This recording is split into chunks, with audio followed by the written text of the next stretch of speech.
Hello everyone. आज के इस वीडियो में आप लोग देखने वाले हैं आरआरबी एनटीपीसी एग्ज़ाम 4 सितंबर 2025 में पूछे गए तीनों शिफ्ट के GK GS. So first question है, वैश्वीकरण का क्या अर्थ होता है? तो वैश्वीकरण का अर्थ है दुनिया भर की संस्कृतियों, अर्थव्यवस्थाओं और समाजों को आपस में जोड़ना। नेक्स्ट क्वेश्चन है, भारत में लोक अदालत का संचालन कौन करता है? तो भारत में लोक अदालत का संचालन राष्ट्रीय विधिक सेवा प्राधिकरण के द्वारा किया जाता है। नेक्स्ट क्वेश्चन है, सिंधु नदी में दाहिनी ओर से मिलने वाली नदी कौन सी है? तो सिंधु नदी में दाहिनी ओर से मिलने वाली नदी है काबुल नदी। नेक्स्ट क्वेश्चन है, 2025 में सूर्य की पहली छवि किस इसरो उपग्रह ने भेजी थी? तो 2025 में सूर्य की पहली छवि इसरो के आदित्य L1 मिशन के द्वारा भेजा गया था। नेक्स्ट क्वेश्चन है, पेटूनिया फूलों में रंग देने वाला मुख्य वर्णक कौन सा है?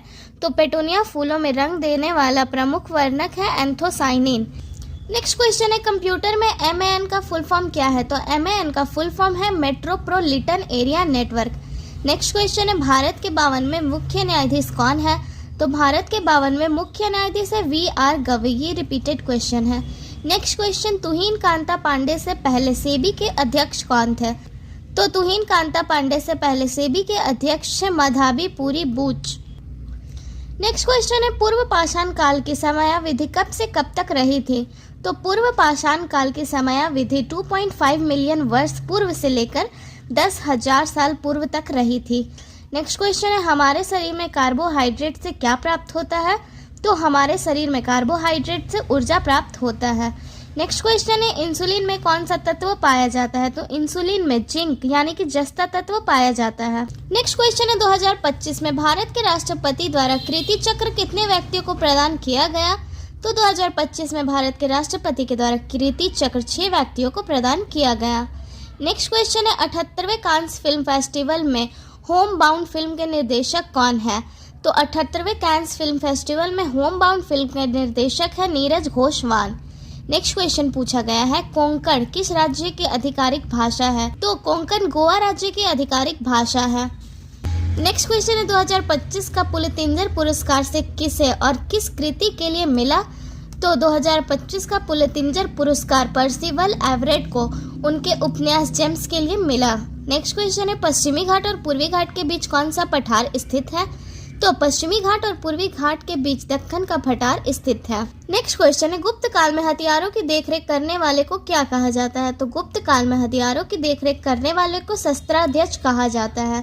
नेक्स्ट क्वेश्चन, जून 2025 तक भारतीय संविधान की 8वीं अनुसूची में कितनी भाषाओं को मान्यता प्राप्त है? तो जून 2025 तक भारतीय संविधान के 8वीं अनुसूची में कुल 22 भाषाओं को मान्यता प्राप्त है। नेक्स्ट क्वेश्चन है, भारत में आर्थिक उदारीकरण की शुरुआत कब हुई थी? तो भारत में आर्थिक उदारीकरण की शुरुआत 1991 में हुई थी। नेक्स्ट क्वेश्चन, जिसे बार बार रिपीट किया जा रहा है कि 1947 में भारत की अर्थव्यवस्था किस पर निर्भर थी? तो 1947 में भारत की अर्थव्यवस्था जो थी ये मुख्य रूप से कृषि पर निर्भर थी। नेक्स्ट क्वेश्चन है, नेट साउंड एरिया का क्या अर्थ होता है? तो नेट साउंड एरिया का अर्थ है साल में केवल एक बार फसल बोया जाने वाला क्षेत्र। नेक्स्ट क्वेश्चन है, भारतीय संविधान के किस अनुच्छेद में संघ और राज्यों के बीच कानून बनाने की शक्ति का वर्णन किया गया है? तो भारतीय संविधान के अनुच्छेद 246 में संघ और राज्यों के बीच कानून बनाने की शक्ति का वर्णन किया गया है। नेक्स्ट क्वेश्चन है, 1920 के असहयोग आंदोलन के दौरान किस चीज का बहिष्कार नहीं किया गया है? तो देखिए, 1920 के असहयोग आंदोलन के दौरान विदेशी वस्तुओं, ब्रिटिश उपाधियों और स्कूली का बहिष्कार किया गया है। जबकि एक ऑप्शन दिया हुआ था सरकारी अधिकारियों पर हिंसा, ये नहीं किया गया था, इसलिए ये करेक्ट आंसर होगा। नेक्स्ट क्वेश्चन है, मई 2025 में अंतर्राष्ट्रीय और गठबंधन का 123वां सदस्य देश कौन बना? तो मई 2025 में अंतर्राष्ट्रीय सौर गठबंधन का 123वां सदस्य अंगोला देश बना। नेक्स्ट क्वेश्चन है, राज्य पुनर्गठन अधिनियम 1956 के तहत किस राज्य का पुनर्गठन नहीं किया गया? तो देखिए, 1956 के तहत बॉम्बे, मैसूर और राजस्थान का पुनर्गठन किया गया था। एक ऑप्शन दिया हुआ था गोवा, जिसका गठन नहीं किया गया था, इसलिए ये करेक्ट आंसर होगा। नेक्स्ट क्वेश्चन है, संयुक्त राष्ट्र सतत विकास लक्ष्य SDGs में कुल कितने लक्ष्य हैं? तो संयुक्त राष्ट्र सतत विकास लक्ष्य में कुल 17 लक्ष्य है। नेक्स्ट क्वेश्चन है, कौन सा राज्य भारत में पहला राज्य बना जिसने AI आधारित वन निगरानी प्रणाली लागू की? तो ये है मध्य प्रदेश और ये रिपीटेड क्वेश्चन है। नेक्स्ट क्वेश्चन है कि भारतीय संविधान के किस अनुच्छेद में राज्य ग्रामीण क्षेत्रों में व्यक्तिगत या सहकारी आधार पर कुटीर उद्योग को बढ़ावा देगा? तो ये भारतीय संविधान के अनुच्छेद 43 में दिया गया है कि राज्य ग्रामीण क्षेत्रों में व्यक्तिगत या सहकारी आधार पर कुटीर उद्योग को बढ़ावा देगा। नेक्स्ट क्वेश्चन है भारत में मध्यम उद्यमों के लिए विशिष्ट नीतिगत पहलू और रोड मैप कौन तैयार करता है? तो भारत में मध्य उद्यमों के लिए विशिष्ट नीतिगत पहलू और रोड मैप सूक्ष्म लघु और मध्य उद्यम मंत्रालय के द्वारा तैयार किया जाता है। नेक्स्ट क्वेश्चन है उत्तराखंड और हिमाचल प्रदेशों में शुद्ध खेती क्यों नहीं की जाती है? तो उत्तराखंड और हिमाचल प्रदेश में शुद्ध खेती वहां के उबड़ खाबड़ जमीन और पहाड़ी ढलानों के कारण नहीं की जाती। नेक्स्ट क्वेश्चन है भारतीय संविधान के किस अनुच्छेद में राष्ट्रपति को यह शक्ति देता है कि वह SC/ST घोषित कर सकता है? तो ये भारतीय संविधान के अनुच्छेद 342 में राष्ट्रपति को यह शक्ति देता है कि वो SC और ST घोषित कर सकता है। नेक्स्ट क्वेश्चन है भारत में विधवा पुनर्विवाह और महिला शिक्षा सुधार के नेता कौन थे? तो भारत में विधवा पुनर्विवाह और महिला शिक्षा सुधार के नेता है ईश्वर चंद्र विद्यासागर। नेक्स्ट क्वेश्चन है भारत में रेड बुल की स्थापना कब किया? तो भारत में रेड बुल का स्थापना 2009 में किया गया। नेक्स्ट क्वेश्चन है इनमें से कौन सा प्राइमरी मेमोरी है? तो प्राइमरी मेमोरी है रैम, रैंडम एक्सेस मेमोरी। और अब देखेंगे सेकंड शिफ्ट में पूछे गए जीके जीएस को। सो फर्स्ट क्वेश्चन है दुर्गापुर स्टील प्लांट किस नदी पर स्थित है? तो सिर्फ दुर्गापुर स्टील प्लांट ही नहीं, बोकारो स्टील प्लांट और भिलाई स्टील प्लांट जो कि राउरकेला में है, ये तीनों ही स्टील प्लांट दामोदर नदी पर स्थित है। नेक्स्ट क्वेश्चन है दिल्ली के मुख्यमंत्री कौन है और वे किस विधानसभा क्षेत्र से है? तो दिल्ली के मुख्यमंत्री है रेखा गुप्ता और वो शालीमार बाग विधानसभा क्षेत्र से संबंधित है। नेक्स्ट क्वेश्चन है भारतीय संविधान का 104वां संविधान संशोधन अधिनियम 2019 के अंतर्गत किस प्रावधान को बढ़ाया गया है? तो भारतीय संविधान के 104वें संविधान संशोधन अधिनियम 2019 के अंतर्गत लोकसभा और राज्य विधानसभाओं में SC/ST के लिए सीटों के आरक्षण को 10 वर्ष बढ़ा दिया गया है। नेक्स्ट क्वेश्चन है संस्कृत भाषा को किस वर्ष में एक शास्त्रीय भाषा घोषित किया गया है? तो संस्कृत भाषा को 2005 में शास्त्रीय भाषा घोषित किया गया है। नेक्स्ट क्वेश्चन है गैर नवीकरणीय संसाधन कौन कौन से हैं? तो गैर नवीकरणीय संसाधन है कोयला, तेल, प्राकृतिक गैस और यूरेनियम। नेक्स्ट क्वेश्चन है पंचायती राज व्यवस्था में कुल कितने विषय हैं? तो पंचायती राज व्यवस्था में कुल 29 विषय है, जिसमें पंचायतों में कार्य करने का अधिकार और जिम्मेदारियों का उल्लेख है। नेक्स्ट क्वेश्चन है कैल्शियम सल्फेट हेमीहाइड्रेट का सामान्य नाम क्या है? तो कैल्शियम सल्फेट हेमीहाइड्रेट का सामान्य नाम है प्लास्टर ऑफ पेरिस। अगर पूछा जाए कि प्लास्टर ऑफ पेरिस कैसे तैयार किया जाता है, तो जिप्सम को गर्म करने पे उसका 1.5 अणु पानी का निकल जाता है और तब प्लास्टर ऑफ पेरिस तैयार होता है। नेक्स्ट क्वेश्चन है हरिजन आंदोलन के समर्थन में किसने 8 मई 1933 को आत्मा शुद्धि के लिए 21 दिन का उपवास शुरू किया था? तो हरिजन आंदोलन के समर्थन में महात्मा गांधी जी ने 8 मई 1933 को आत्मा शुद्धि के लिए 21 दिन का उपवास शुरू किया था। नेक्स्ट क्वेश्चन है 1947 से 1991 तक भारतीय अर्थव्यवस्था में किस क्षेत्र का सबसे ज़्यादा योगदान था? तो 1947 से 1991 तक भारतीय अर्थव्यवस्था में सबसे ज़्यादा योगदान कृषि क्षेत्र का था और ये बार बार रिपीट किया जाने वाला क्वेश्चन है। नेक्स्ट क्वेश्चन ब्रिटिश शासन के आने से भारत में किस क्षेत्र का विकास हुआ था? तो ब्रिटिश शासन के आने से भारत में बुनियादी ढांचे जैसे सड़क हो गया, रेलवे हो गया और आधुनिक शिक्षा, न्याय प्रणाली और नए उद्योगों में काफ़ी विकास हुआ। नेक्स्ट क्वेश्चन है कि किस अभिनेत्री को हॉलीवुड वॉक ऑफ फेम पर स्टार से सम्मानित किया गया? तो दीपिका पादुकोण को हॉलीवुड वॉक ऑफ फेम पर स्टार से सम्मानित किया गया। नेक्स्ट क्वेश्चन है 17वां वेशल, 12वां रॉटरडैम और 12वें स्टॉकहोम कन्वेंशन की बैठक कहाँ आयोजित की गई थी? तो 17वां वेशल, 12वां रॉटरडैम और 12वें स्टॉकहोम कन्वेंशन की बैठक जेनेवा, स्विट्जरलैंड में 28 अप्रैल को आयोजित किया गया था। नेक्स्ट क्वेश्चन है वैदिक काल में मानव जीवन को मुख्य रूप से कितने आश्रमों में विभाजित किया गया था?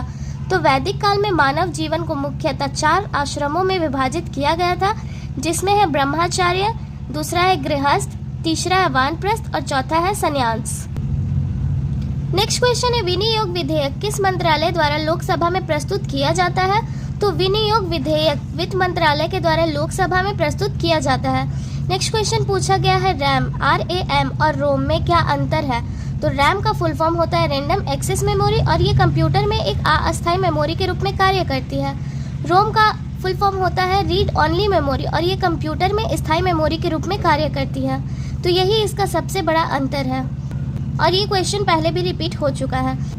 नेक्स्ट क्वेश्चन है, घोड़ों को दागने और सैनिकों को नगद वेतन देने की व्यवस्था किस शासक से संबंधित है? तो घोड़ों को दागने और सैनिकों को नगद वेतन देने की व्यवस्था अलाउद्दीन खिलजी से संबंधित है। नेक्स्ट क्वेश्चन है, सूचना का अधिकार आरटीआई के लिए लोक सूचना अधिकारी को आवेदन प्राप्त होने के कितने दिनों के भीतर जवाब देना होता है? तो आरटीआई के लिए लोक सूचना अधिकारी को आवेदन प्राप्त होने के 30 दिनों के भीतर जवाब देना होता है। नेक्स्ट क्वेश्चन पूछा गया है, एलपीजी का फुल फॉर्म क्या होता है? तो एलपीजी का फुल फॉर्म होता है लिबरलाइजेशन, ग्लोबलाइजेशन, प्राइवेटाइजेशन, और इसके अलावा एक होता है लिक्विफाइड पेट्रोलियम गैस। ये दोनों ही फुल फॉर्म सही है, लेकिन आपके एग्जाम में कौन सा पूछा गया था ये आप लोग कमेंट में ज़रूर बताइएगा। नेक्स्ट क्वेश्चन है, अरीज़े मुमालिक का दिल्ली सल्तनत कार्य में क्या कार्य होता है? तो अरीज़े मुमालिक का अर्थ होता है सैन्य विभाग का एक प्रमुख अधिकारी, और इसका कार्य है सैनिकों की भर्ती करना, रसद देना और साथ साझी की व्यवस्था करना, यानी कि सजावट करना। नेक्स्ट क्वेश्चन है, लौटते हुए मानसून से मुख्य रूप से वर्षा किस क्षेत्र में होती है? तो लौटते हुए मानसून से मुख्य रूप से तमिलनाडु, पांडुचेरी, तटीय क्षेत्र आंध्र प्रदेश और पूर्वी तटीय क्षेत्रों में सबसे अधिक बारिश होती है। नेक्स्ट क्वेश्चन है, पीओके को छोड़कर भारत की सर्वोच्च चोटी कौन सी है? तो पोप को छोड़कर भारत की सबसे सर्वोच्च चोटी है कंचनजंगा। नेक्स्ट क्वेश्चन है, भारतीय सैन्य दिवस हर साल किस दिन मनाया जाता है? तो भारतीय सैन्य दिवस हर साल 15 जनवरी को मनाया जाता है। नेक्स्ट क्वेश्चन है, शंभू महाराज किस नृत्य शैली से जुड़े एक प्रसिद्ध व्यक्ति थे? तो शंभू महाराज जो कि कथक नृत्य शैली से जुड़े एक प्रसिद्ध व्यक्ति है, और ये उत्तर प्रदेश के लखनऊ में रहते हैं। नेक्स्ट क्वेश्चन है, न्यायिक पुनरावलोकन का क्या अर्थ है? तो न्यायिक पुनरावलोकन ये न्यायपालिका की वह शक्ति है जिसके तहत एक विधायिका द्वारा बनाए गए कानून और कार्यपालिका द्वारा किए गए कार्यों की जांच करती है। नेक्स्ट क्वेश्चन है, लेबनान के राष्ट्रपति कौन है? तो लेबनान के राष्ट्रपति है जोसेफ ऑन। नेक्स्ट क्वेश्चन है, ज्वालामुखी विस्फोट का क्या कारण है? तो ज्वालामुखी विस्फोट का मुख्य कारण है टेक्टोनिक प्लेटों की गति, और इसके अलावा है पृथ्वी के अंदर अत्यधिक गर्मी के कारण चट्टानें पिघलकर मैग्मा बनाती है, और ये मैग्मा जब पृथ्वी के अंदर दब जाता है तो ये दबाव डालती है जिससे ज्वालामुखी में विस्फोट हो जाता है। नेक्स्ट क्वेश्चन है, भारतीय राष्ट्रीय कांग्रेस के पहले अध्यक्ष कौन थे? तो भारतीय राष्ट्रीय कांग्रेस के पहले अध्यक्ष है व्योमेश चंद्र बैनर्जी। नेक्स्ट क्वेश्चन है, वैश्वीकरण से भारत पर क्या प्रभाव पड़ा था? तो वैश्वीकरण से भारत में आर्थिक और सांस्कृतिक दोनों रूप से काफ़ी प्रभाव पड़े। और अब देखेंगे अंतिम चरण यानी कि थर्ड शिफ्ट के जीके जीएस को। सो फर्स्ट क्वेश्चन है, भारतीय संविधान का अनुच्छेद 52 किससे संबंधित है? तो भारतीय संविधान का अनुच्छेद 52 भारत के राष्ट्रपति के पद से संबंधित है। नेक्स्ट क्वेश्चन है, डबल हेलिक्स मॉडल किसने प्रस्तावित किया था? तो double helix model James Watson और फ्रांसिस क्रिक ने प्रस्तावित किया था। नेक्स्ट क्वेश्चन है, अटाकामा मरुस्थल किस देश में स्थित है? तो अटाकामा मरुस्थल दक्षिण अमेरिका के चिली देश में स्थित है। नेक्स्ट क्वेश्चन है, खेलो इंडिया यूथ गेम्स 2025 कहाँ आयोजित किया गया था? तो खेलो इंडिया यूथ गेम्स 2025 का आयोजन बिहार राज्य के 5 जिलों में किया गया था, जिसमें आते हैं पटना, गया, राजगीर, बेगूसराय और भागलपुर। नेक्स्ट क्वेश्चन है, संथाल हूल विद्रोह किस वर्ष हुआ था? तो संथाल हूल विद्रोह 1855 में हुआ था। नेक्स्ट क्वेश्चन है, टंगस्टन वायर के बजाय नाइक्रोम वायर क्यों यूज़ किए जाते हैं? तो टंगस्टन वायर के मुकाबले नाइक्रोम वायर जो होता है ये काफ़ी सस्ता होता है। नेक्स्ट क्वेश्चन है, premix AI driven media company किस बॉलीवुड अभिनेता ने बनाई है? तो premix AI driven media company Ajay Devgan के द्वारा बनाई गई है।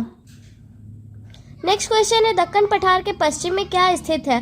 तो दक्कन पठार के पश्चिम में पश्चिमी घाट स्थित है। नेक्स्ट क्वेश्चन है, भारतीय संविधान का अनुच्छेद 39A को संविधान में किस संशोधन के तहत जोड़ा गया है? तो भारतीय संविधान में अनुच्छेद 39A को संविधान में 42वें संविधान संशोधन अधिनियम के द्वारा जोड़ा गया है। नेक्स्ट क्वेश्चन है, मैग्नीज नोड्यूल्स कहाँ पाए जाते हैं? तो मैग्नीज नोड्यूल्स समुद्री तट में महासागरों की तलहटी में पाए जाते हैं। नेक्स्ट क्वेश्चन है, गुप्त वंश में उत्तराधिकारी राजा के लिए क्या प्रावधान था? तो इस क्वेश्चन का अर्थ होता है कि गुप्त वंश में उत्तराधिकारी यानी कि राजा का चुनाव कैसे होता है। तो इसका आंसर है राजा द्वारा अपनी भक्ति, धार्मिक आचरण और वीरता जैसे गुणों के आधार पर उत्तराधिकारी का चुनाव किया जाता है। नेक्स्ट क्वेश्चन है भारतीय संविधान का अनुच्छेद 130 के अनुसार सुप्रीम कोर्ट की शाखा दिल्ली से बाहर किसके कहने पर खोली जा सकती है? तो भारतीय संविधान के अनुच्छेद 130 के तहत भारत के मुख्य न्यायाधीश के कहने पर सुप्रीम कोर्ट की शाखा दिल्ली से बाहर खोली जा सकती है।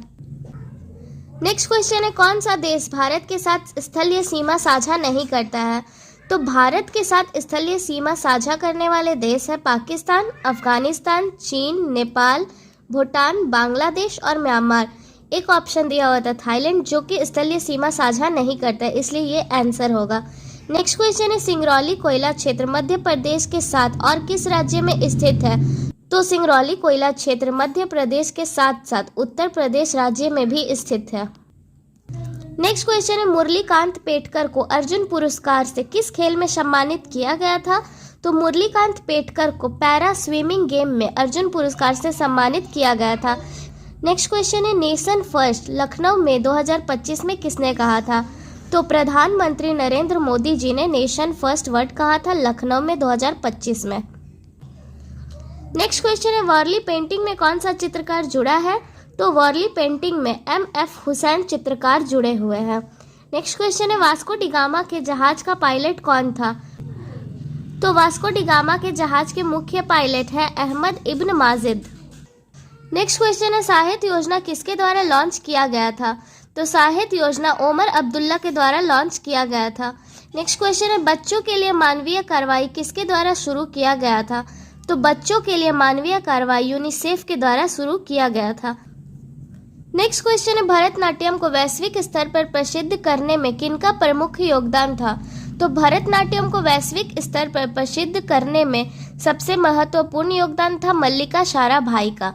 नेक्स्ट क्वेश्चन है भारत की हरित क्रांति के पीछे मुख्य व्यक्ति कौन थे? तो भारत की हरित क्रांति के पीछे मुख्य व्यक्ति थे doctor M S. Swaminathan. Next question है भारतीय संविधान की 5वीं अनुसूची किससे संबंधित है? तो भारतीय संविधान की 5वीं अनुसूची SC/ST के प्रशासन और नियंत्रण से संबंधित है। नेक्स्ट क्वेश्चन है स्वतंत्रता से पहले भारतीय अर्थव्यवस्था मुख्य रूप से किस पर केंद्रित थी? तो स्वतंत्रता से पहले भारतीय अर्थव्यवस्था मुख्य रूप से कृषि और हस्तशिल्प पर केंद्रित थी। नेक्स्ट क्वेश्चन है दूसरी पंचवर्षीय योजना का मुख्य उद्देश्य क्या था? तो दूसरी पंचवर्षीय योजना का मुख्य उद्देश्य है औद्योगिकरण को बढ़ावा देना। नेक्स्ट क्वेश्चन है विंडोज में दूसरी टैब एक साथ खोलने के लिए कौन सी शॉर्टकट की का उपयोग किया जाता है? तो विंडोज में दूसरी टैब को एक साथ खोलने के लिए शॉर्टकट की है Ctrl+Tab। नेक्स्ट क्वेश्चन है सभी फोल्डर के फाइलों को एक साथ रीनेम करने के लिए किस शॉर्टकट की का उपयोग किया जाता है? तो सभी फोल्डर की फाइलों को एक साथ रीनेम करने के लिए तो सबसे पहले Ctrl+A दबाकर सभी फाइलों को सिलेक्ट करें, उसके बाद F2 दबाएं, फिर नया नाम टाइप करें और एंटर करें।